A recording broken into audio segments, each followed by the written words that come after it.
Sanibonani bafundi. Siyanamukela engosini yethu yokufunda ulimi lwethu lwesiZulu. Siyaqhubeka nesahluko sesibili sencwadi yethu ethi Amanyala enyoka ebhalwe nguMandla Ndlovu.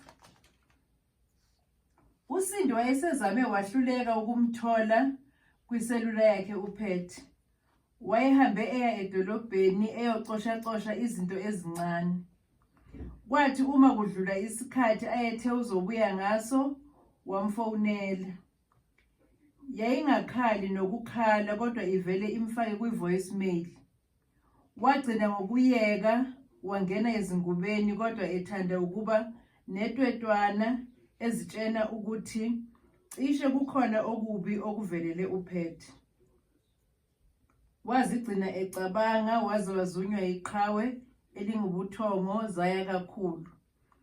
Ebuthongweni bakhe obumnandi waphaphanyiswa ukungqongqoza ewindini.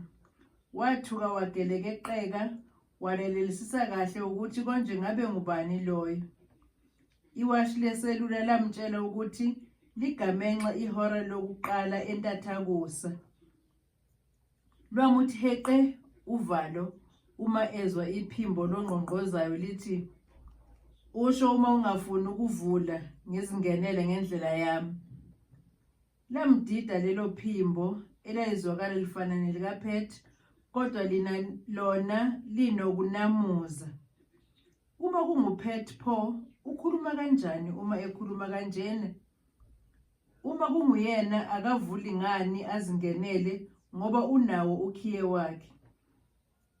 Cishe igenge kaThiza isinqume uPet manje isizokwenzakalisa mina, wayecabanga buthule uSindi. "Sindi, uyavula noma awuvuli?" "Ubani lowo?" uSindi ebuza ngephimbo eliqinile. "Ubuza ukuthi ngubani kanti wena ulindele bani?" "Uma ufuna ngivule uzozisho ukuthi ungubani." uSindi evuka embedeni enyonyoba esondela ewindini ukuze acingisise kahle abone ukuthi ngubani lo ozenza uPet. "Uyazi ukuthi uma ngike ngazingenela ngaphakathi ngizokwenza isilo sengubo eshaywa yingwici." Waliphenya ngesikhulu isinono ikhethinisi. uSindi wabona konke. Kwakunguye nezinqotho uPet. Wayezimelele ngesiphongo ewindini, ikhanda lijikoza okwelempukane. Esandleni ephethe ibhodlela okubukeka sengathi elotshwala. Wambuka wakhexa uSindi.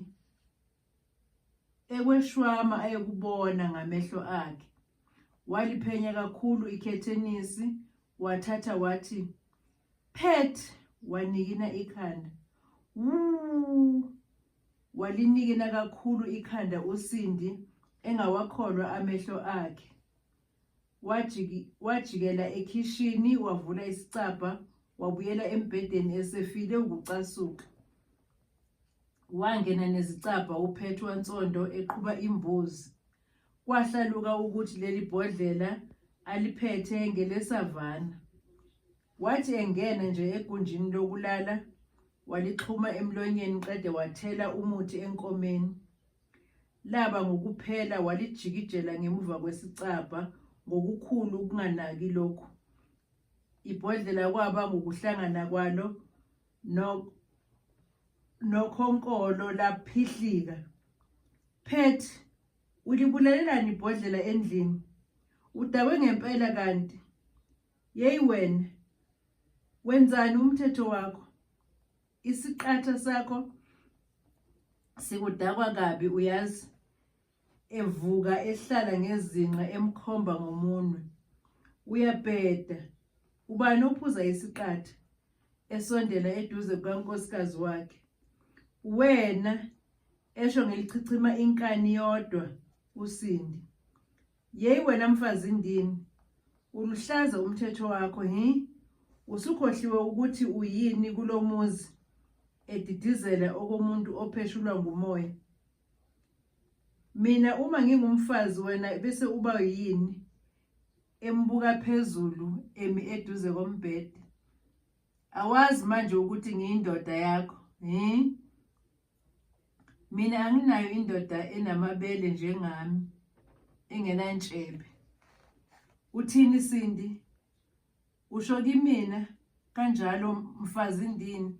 uPhethwe wadedela ngempama engenamdlandla. Wenzani Phethe? Wavuka embhedeni wama ngezinyawo babhekana ngqo emehlweni. Ngizokushaya mfazi, uyezwa? Emkhomba ngomunwe. Umfazi uwena, uyezwa? Mina angiyena umfazi, Mfazindoda. Wamfela ngamathe ebusweni. Isenzo sikaSindi safana nokuthinta izinqandu esidlekeni sazo. Kwabe usezithintele kwisidudula esinguphethe. uPhethwe wasula amathe emlonyeni, walandelisa ngenqindi eyahlala enhlafunweni kuSindi, waziluma ulimi. Ungishayelani Phethe? Wabuza ngonyawo esiswini uSindi. Lahlala unyawo kuPhethwe, wadidizela kodwa waziqinisa, waqonda ngqo kuSindi. Uthe uyasondela, waphinda uSindi, wambhakela khona esiswini, wadidizela, wadinwa, wagana unwabu.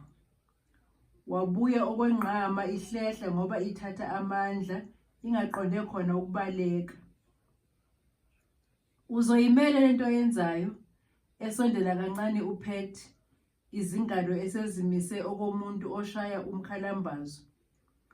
Utshwala bathi ukuswabuluka kancane, esebona kahle ukuthi nakhu ezodlala umuntu onguntanga wengane yakhe bo. Lo muthi heqe uvalo uSindi owayethukile, wahlehla kancane, wasuka wahlala uPhethwe. Wazifikela qathatha kuyena, engasadle inkobe zamuntu. Wafika wamuthi nkamfu entanyeni ngesandla esisodwa, wajwijwa emoyeni uSindi, waxhixiza.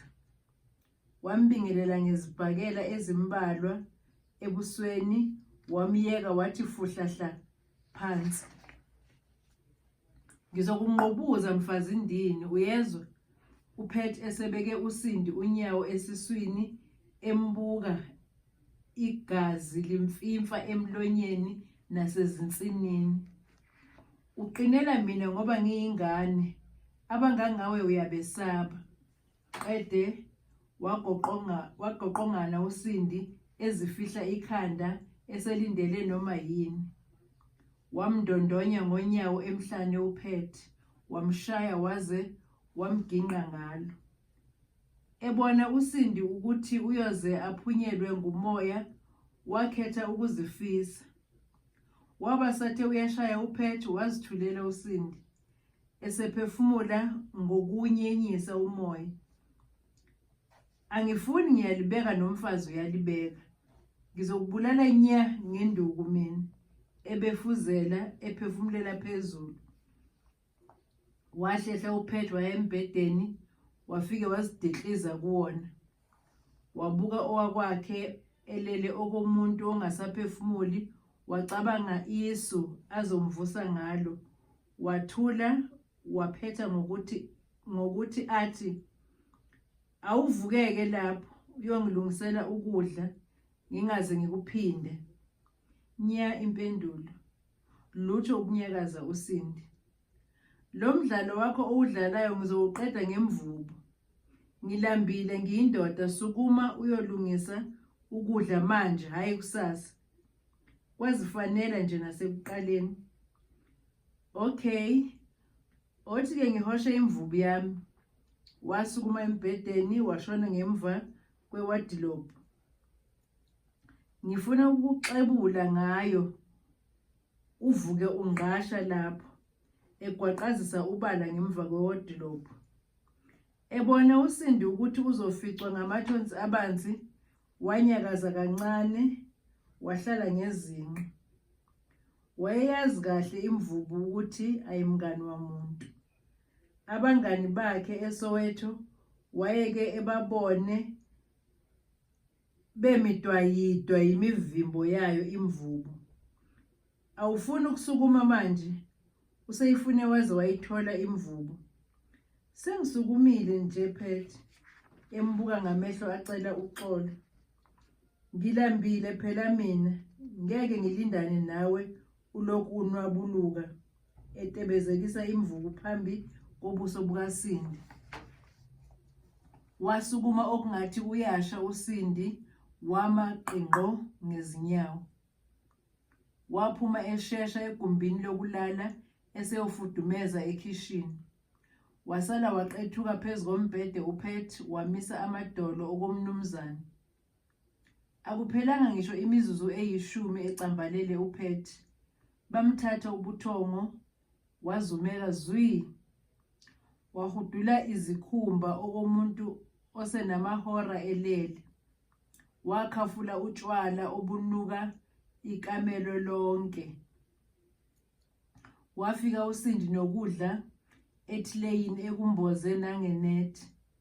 Wazithela kuPhethi ehuqa ubudala ubuthongo.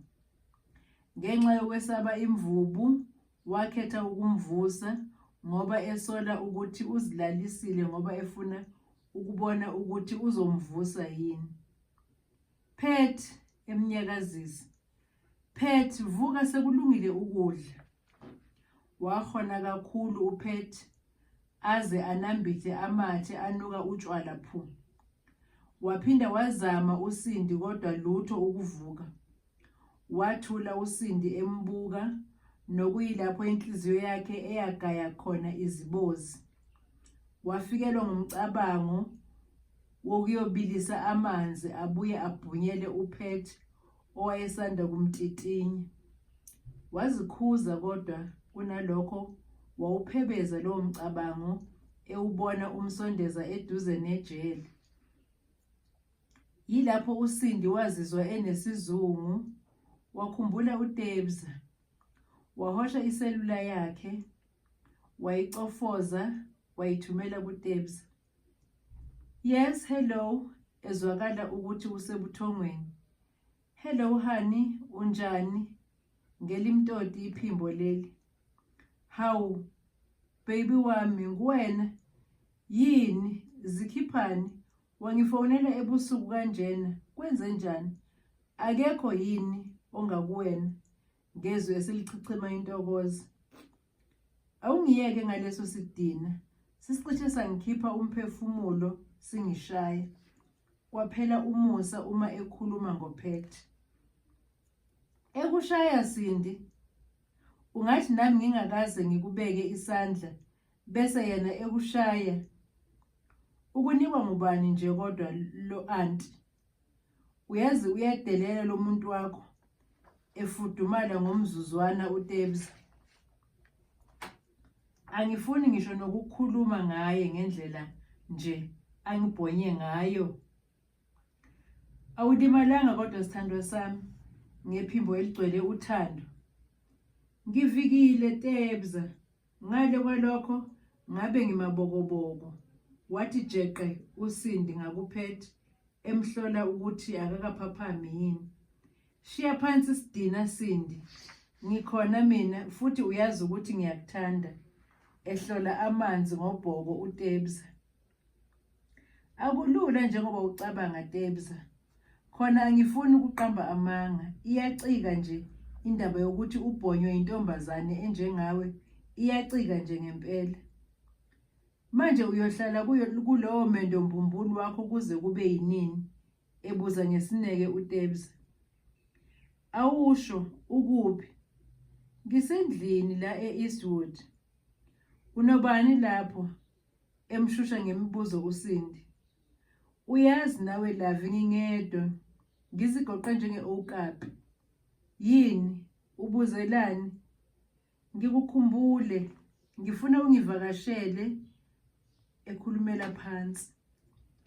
Awu sithandwa sami, kanti usangithanda ngempela. Ukhuluma ngento yanini Sindi wami? Ekitazeka ngaphakathi enhlizweni uTebza. Ngifuna ufike manje, nginesizungu futhi ngifuna ukuba nawe. Kahleke uphi lo muntu wakho? Ebuza eshesha uTebza. Nangu la, ulele udakwe uphelile. Kahle bo, yisidakwa futhi lento yakho Sindi. Awukahle Tebza ukuthi into yami. Ngicela uze ke bandla, uzofika nini-ke? Nginike imizuzu 10. Ngizobe sengilapho baby. Usheshe phela Tebza, mina sengikukhumbule kakhulu. Okay, ubala lolo. Ngizopaka maqondana nomtholampilo Imbalenhle. Ngizofona uma sengifikile. Bavalelisana. Waphenduka uSindi wabuka uPet, yathi cosololo inhliziyo embona ukuthi usalele. Wakhipha izingubo zokulala ezipakishiwe, wazithi bhu phezu kukaPet ukuze athokomale angaphaphami nangengozi. Wavula umsakazo ayewazi kahle ukuthi uyamlolozela. Ngobukhulu ubunono wagqoka izingubo ezifudumele phezu kwezokulala ayezigqokile. Wanikela endlini yokugeza, waxubha, wageza kabusha. Waziphophotha, wazilungisa nezinwele, nakuba wayezothwala iduku. Wazidonsa ngaphansi kweduku ukuze abone kahle noTebza ukuthi nakuba esehlala emphithi kodwa akakasilahli isitayela saseJozi. Waziqhola ngamakha amnandi ayengavamile ukuziqhola ngawo. Wabuyela egunjini lokulala eyohlola ukuthi silele kanjani isiguli sakhe. Wathola ukuthi uselokhu ekwelamathongo njalo. Walinda khovololo eqhomoloze phambi kukamabona-kude. Isiteshi ayesivulile kwakungesabantu abadala abaneminyaka 18 kuya phezulu. Ayekubuka esiteshini kwamenza wagijinyelwa igazi. Wakhumbula izinsuku besaqala ukujola noTebza eSoweto. Babehlangane ehholo lomphakathi lapho kwakufundelwa khona umdanso wonyawo lwempungushe. Bagcina ngokuba ngophathina kwaze kwaba ucu luyahlangana. Kwathi uma sekusele imizuzu 15 kushaye ihora lesi-3, yakhala iselula kaSindi. Wayithi jeqe, wamamatheka. Ya Tebza, ukuphi manje? Sakuhlebeza. Ngisembalenhle. Usungezi. Kahle boSindi. Ngize kanjani lapho ekubeni lo anti elapho? Kahle ukuganga wena ekhuza ibhadi uTebza. Uqale nini ukuba igwala manje Tebza? Lo muntu ulele zwi futhi udakiwe. Okwesibili ngizomkhiyela egunjini lokulala thina sizihlalele kwelezivakashi ngoba vele uyisivakashi. Wathi ukuhleka kancane. Isibindi ngisenaso futhi siningi. Into nje angifuni ukubhayiza. Okay, ngiyeza lapho. Kodwa imoto ngizoyishiya khona lapha ngize ngezinyawo. uTebza elungisela ukuphuma emotweni. Isango sengilivulile. Ungene ngomnyango ongemuva, nawo uzowuthola uvuliwe. Ungangqongqozi, uvule ungene. Elinganisa nangezandla esemi ngezinyawo. Okay, alright baby, sengilapho. Akabanga isapholisa Maseko uSindi wasukuma waqonda egunjini lokulala eseyohluthulela. Wathuka wacishe washayeka phansi efica uPet ehlezi ngezinqa embhedeni. Wabakaza, wantshala, wabalekisa amehlo. Uvela kuphi? Emhlahlela amehlo nokuzamula kuthe bhe. Ngivela ukuyogeza, eziqinisa ngokumqinisela amehlo. Muva nje akusezwakali manzi uma ugeza. Wazamula uPet, waqhubeka wathi, awungiphuthume ngamanzi ngafa ukoma. ephinda ezamula qede evala amehlo abomvu qhubu. Yacacela esokeni kuSindi, wabeshezela wasithela ekhishini. Wafika khona wahosha iselula yakhe, wafonela uTebza emtshela ukuthi angaqali angene ngoba kusabheda kancane. Wathi uyakhononda ngamakhaza uTebza, yabe icishwa iselula. Wawakha amanzi, wawafaka kujeke, wawamboza, wabe esewabeka kahle esosweni ngobunono. Wathula wacabanga, wabe esenikela endlini yokugeza nawo ujeke esandleni. Waphenya isandla, sabuya noplastiki onephilisi elilodwa vo, wanxapha kakhulu. Eyi, ngaze nganebhadi, sekusele elilodwa vo, washo elithi qwambi kujeke wamanzi. Waqhubeka nokubalisa njengoba kwase kusele iphilisi lokulala elilodwa okwenhlamvu kaqhwasha. Wadlulela egumbini lokulala wafica uPet esebuqale phansi ubuthongo bakhe. Ngenze njani? Ngimvuse? Ngimyeke? Uma ngimvusa uzosuke athathe isikhathi ukuzumeka. Angiwabeke lapha, uzothi uma ephaphama awabone amanzi akhe awaphuze. Wenza njengokucabanga kwakhe uSindi, wawubeka ujeke ngobunono bekati eduze kombhede, wabe esehlehla nyova. Wafika esicabheni wasidonsa ngobukhulu ubunono lobu. Sakhala kwazise kade sagcina ukugcotshwa ngamafutha. Waqinisa ikhanda esidonsa, amehlo eloku enamathele kuPet. Wakhushuza uPet, wathi ukuma uSindi, wasiyeka isicapha. Wasondela ngakuyena, wamthola enambitha amathe eqhubeka nobuthongo bakhe. Wabuyela emuva, wathi qhafa inkinobho kagesi wacisha. Waphetha ngokusidonsa sonke isicapha, wasihluthulela. Waxuma yedwa ephasishi, esezibona engonqobile ngokuvalela uPet owayesefana nesiboshwa. Wahosha iselula yakhe wayithumela kuTebza. Ngiyagodola lapha kumakhaza, ekhulumela phansi uTebza okomuntu okhuluma neselula enkonzweni yasemngcwabeni. Ngena, sengimi ngawe. Wayivala iselula yakhe uSindi qede wavula isicapha sasekhishini. Memfu uTebza, owaba ngokungena nje, babe gomoshelana kwayiziswambithi. Inkulumo yabancane kakhulu kodwa kwanda izenzo. Babambana kanjena nje, bami ngezinyawo ekhishini.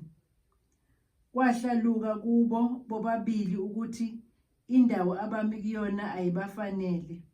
Batotoba kuyilokhu bebambene baze bangena shi egunjini lokulala lezivakashi.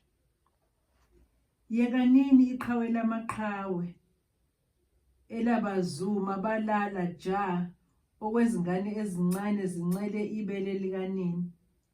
Lashaya ihora lesine, lashaya elesihlanu, laze lagamanxa. Waphaphama uPet, wathi phutha efuna umkakhe. Wathola itshelome inhlama. Waphuthaza wonke umbhede, wathola kukhala ibhungane embhedeni. Sindi, esehleli ngezinqa. Uphi lona? Ezibuza okohlanya. Wavuka uPet, wakhanyisa ugesi oseduze nombhede. Amehlo akhe akufakazela ukuthi azikhali Sindi lapha. Waqala manje wamemeza, waliqinisa iphimbo. Sindi, eyaluza nekamelo lonke, esezwile nokuthi kukhiyiwe. uTebza wezwa kancane omemezayo okungathi usephusheni. wathuka wagelekeqeka wavuka embhedeni, wama ngezinyawo, wambuleka izingubo uSindi. Sindi, vuka, sekusile siseliwe. Waphenya iwindi uTebza wathola ukuthi sekukhanya bha phandle, kwazise isehlobo. Kwakuyiso leso nakuSindi, naye wathuka wagxuma waye wawela phansi, kwazise lo mbhede alele kuwo akawujwayele kanti futhi ubecuphele. Yini kwenze njani phe? Wacikica amehlo wabona ukuthi uTebza ophambi kwakhe akuyena uphethe. Wanxapha naye wayeluza nendlu yonke. Waphenya iwindi wathola ukuthi sekuyisemini kaBha. Waphuthuma endlini yokuphumula, nakhona wadonsa ikhethinisi walunguza. Wankema ebona ulayini omude wabantu esitobhini phambi komuzi wakhe abalinde amatekisi. Wabuyela emuva nokuyilapho wezwa khona uPet ememeza egexezisa nesicapha. Tebza, Nkosi yami, uzophuma kanjani? Ethwala izandla ekhanda abuye azithule. Eyi, angazi nami. Inkinga futhi yilo muntu wakho oloku ekumemeza. Uzomenze njani? Esula uhlakahla uTebza. Khohlwa yiloyo Tebza. Mina sengicabanga ukuphuma kwakho la. La esitobhini phambi kwakwami kunenqwaba yabantu abalinde amatekisi. Kanti futhi noPet angakubona ngewindi njengoba liqondene nesango ngqo. Ukhuluma nje uyabonakala ukuthi ukwezikude izinkalo zengqondo. Pho senze njani? Nginecebo. Wabeshezela uSindi waphuma egunjini lokulala. Wanikela ekhishini, wadlula, wavula isicapha.